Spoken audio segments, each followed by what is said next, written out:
All right, guys. Hope y'all are doing well.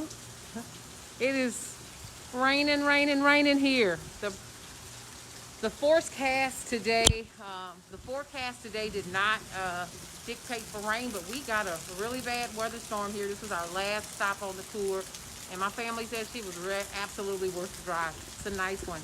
All right, so this is places here. It's raining, raining, raining. We are so glad that this last home is not right, but it has the colors that she wants. It has the openness.